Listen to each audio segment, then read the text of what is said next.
Shalom, selamat malam umat Tuhan yang diberkati oleh Tuhan. Secara khusus untuk teman-teman pemuda, remaja, GBI Matawai dan juga rekan-rekan muda yang ada dimanapun saat ini sempat menangkap suara kami, mendengarkan pemberitaan firman Tuhan malam hari ini. Harapan dan doa kami, di situ Anda menikmati kasih karunia yang datang daripada Tuhan. Dan malam hari ini saya mengajak kita akan membaca kebenaran firman Tuhan yang terambil di dalam Matius pasal 15 ayat 21 sampai dengan ayat yang ke-22. Matius pasal 15 ayat 21 dan ayat yang ke-22 dengan perikop perempuan Kanaan yang percaya. Lalu Yesus pergi dari situ dan menyingkir ke daerah Tirus dan Sidon.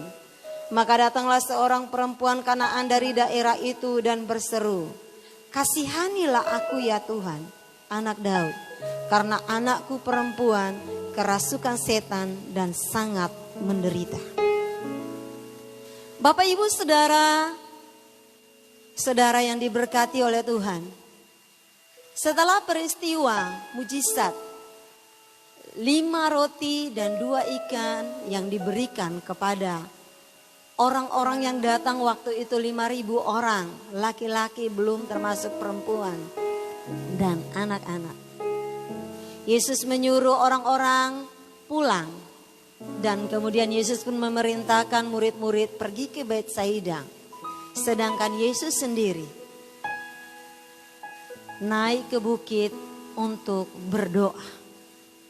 Di tengah-tengah kerinduannya dalam hubungan dengan Bapa di surga, dia melihat pergumulan yang sedang dihadapi oleh para murid.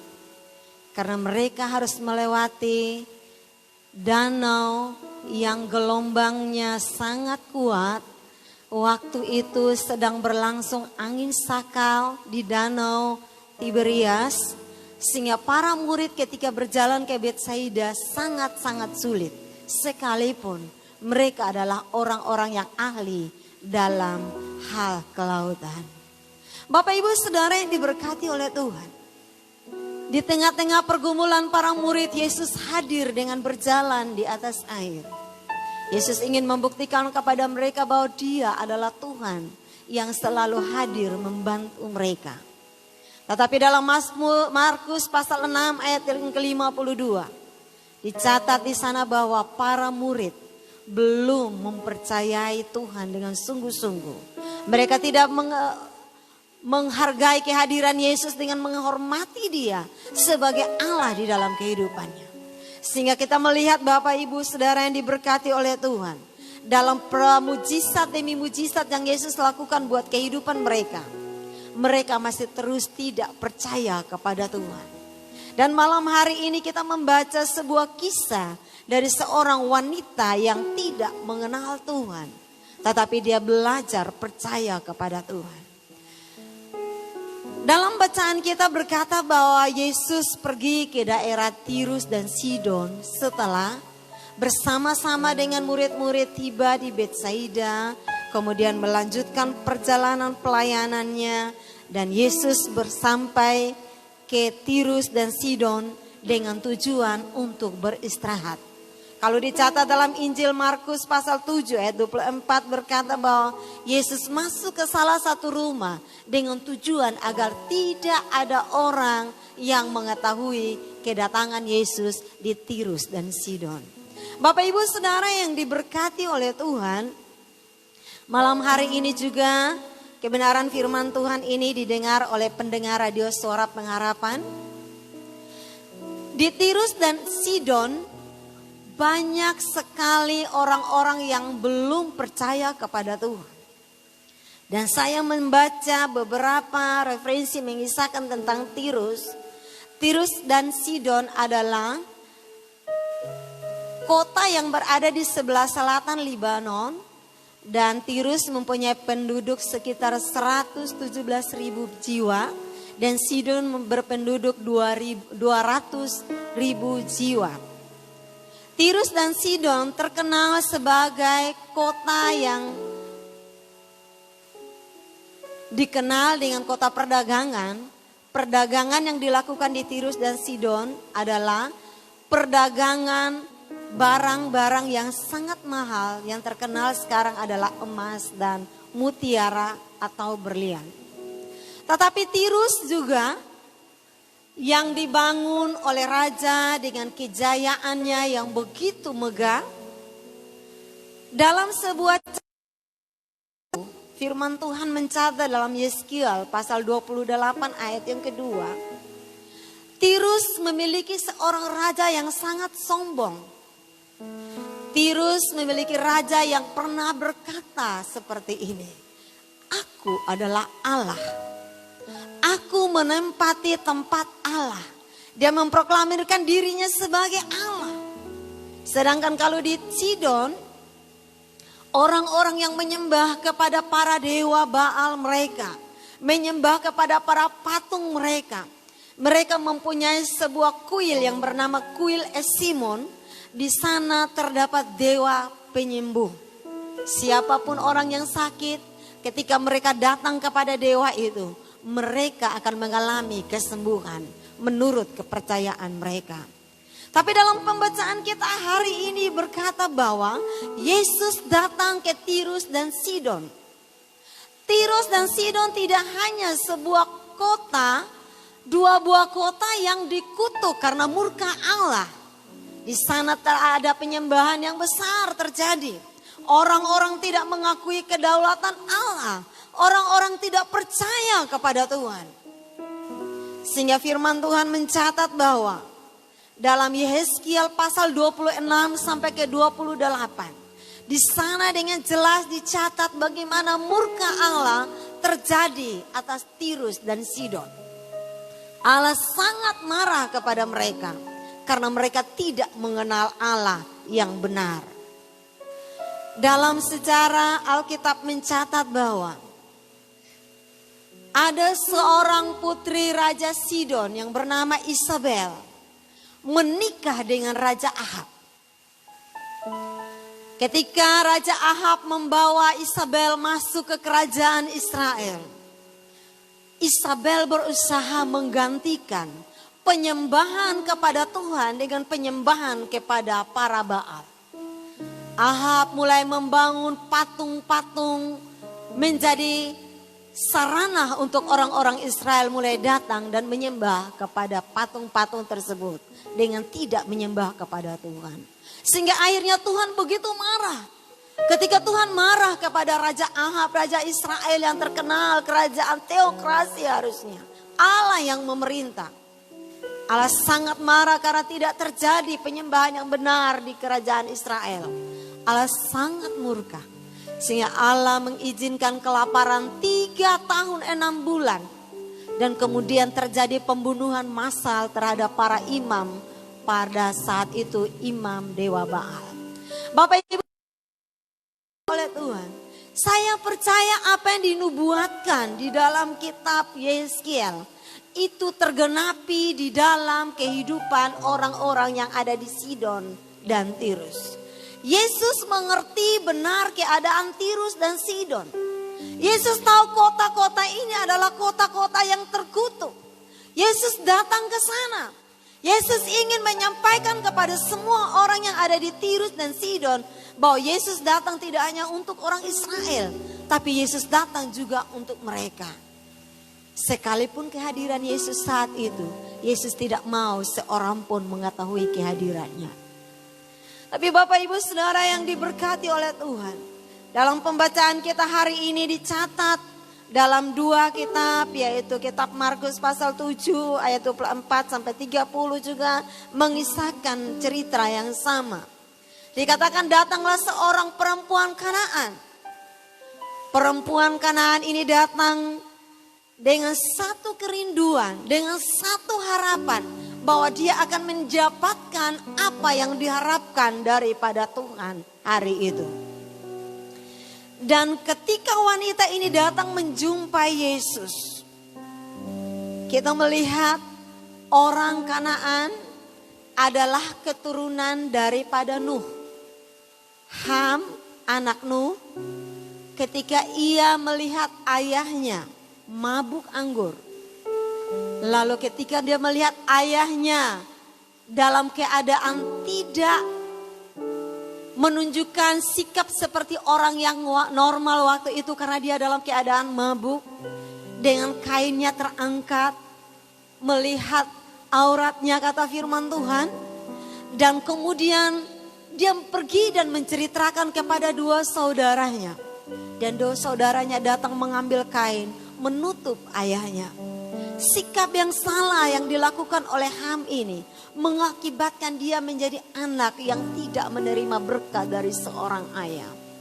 Bapak ibu saudara yang diberkati oleh Tuhan, kehadiran wanita Kanaan di Sidon ini mengerti dengan baik bahwa dia ada di sana karena ada kepentingan tertentu. Tapi beberapa catatan mengatakan bahwa kemungkinan kehadiran wanita Kanaan di Sidon adalah karena mereka memiliki kerinduan untuk merebut Sidon sebagai wilayah mereka. Yang kedua adalah mereka adalah keturunan pelaut sehingga mereka mengembara kemana-mana. Yang ketiga, kemungkinan kehadiran wanita ini di Sidon adalah karena dia percaya di sana ada dewa penyembuh yang bisa menolong anaknya. Dan kemudian Bapak Ibu Saudara yang diberkati oleh Tuhan, dalam perjumpaannya dengan Yesus dia tahu menggunakan cara berkomunikasi yang tepat. Dia datang kepada Yesus dan dalam pembacaan kita dia berkata, maka datanglah seorang perempuan Kanaan dari daerah itu dan berseru, kasihanilah aku ya Tuhan anak Daud, karena anakku perempuan kerasukan setan dan sangat menderita. Wanita ini datang dan berbicara kepada Yesus, kasihanilah aku, anakku menderita kerasukan setan. Kata yang dipakai oleh wanita ini adalah kata Tuhan. Tuhan diterjemahkan dari kata kurios. Kata kurios sendiri diterjemahkan 717 kali. Yang artinya, kata kurios itu yang artinya tuan, bapa, atau pemilik. Wanita ini mengerti dengan baik bahwa dia sedang berhadapan dengan tuan. Dia sedang berhadapan dengan Bapa yang empunya kehidupan ini. Dia sedang berhadapan dengan pemilik kehidupan. Dalam kamus bahasa Indonesia Tuhan diterjemahkan dengan sesuatu yang diyakini, sesuatu yang dipuji dan disembah sebagai manusia yang maha kuasa. Dan wanita ini datang kepada alamat yang tepat karena dia mengerti dia sedang berjumpa dengan orang yang berbeda daripada orang-orang yang ada di sekelilingnya. Bapak Ibu Saudara yang diberkati oleh Tuhan. Para penafsir berkata bahwa orang yang kerasukan setan adalah orang yang kekuatan dan kehendaknya ditundukkan oleh kekuatan setan. Sehingga apapun yang diinginkan oleh setan, orang itu harus melakukannya. Orang-orang yang dirasuk oleh setan, firman Tuhan berkata bahwa kadang setan menyiksa mereka, membanting-banting mereka, membuat mereka sangat menderita. Tidak diceritakan berapa lama anak ini berada dalam penderitaan. Tetapi firman Tuhan berkata bahwa wanita ini datang kepada Tuhan.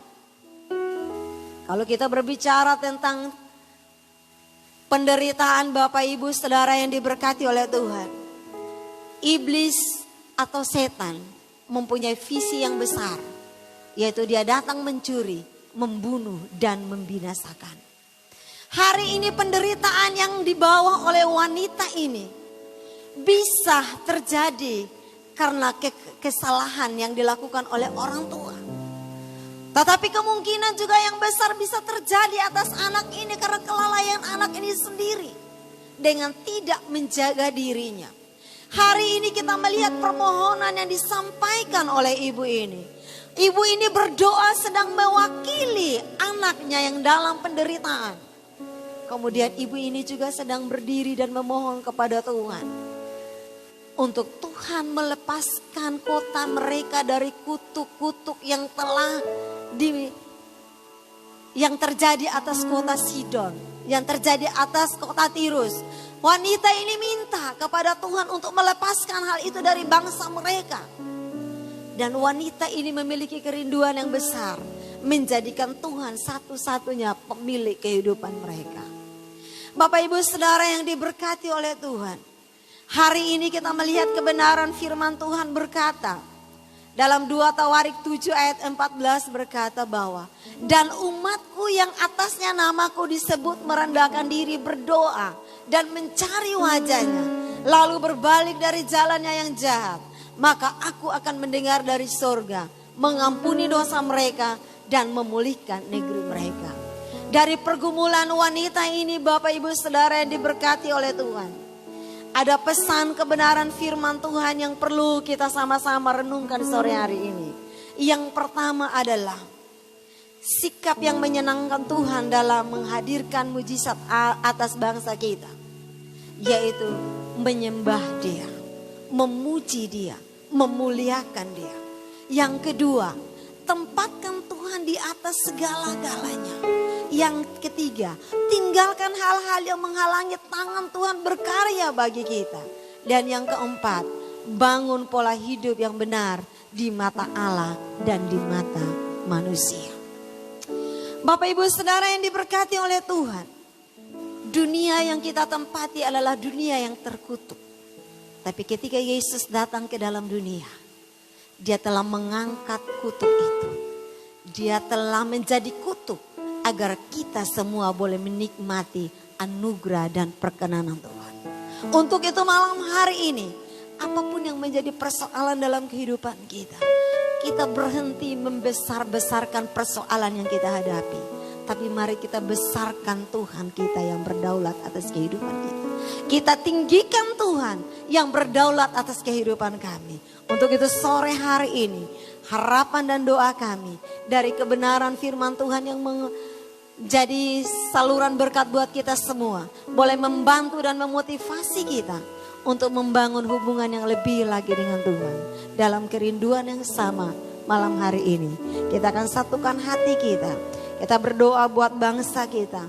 Kita berdoa buat negara kita yang tercinta, negara Indonesia. Bahkan kita juga berdoa buat keluarga kita. Kita pun terus berdoa buat generasi muda kita. Sehingga semua boleh bertumbuh di dalam mengenal Tuhan dengan benar. Untuk teman-teman orang muda yang saya kasih dalam nama Tuhan Yesus, pesan terakhir dari saya buat kita semua adalah, orang yang mengasihi Tuhan pasti mengasihi keluarganya. Orang yang mengasihi keluarganya pasti mengasihi gerejanya.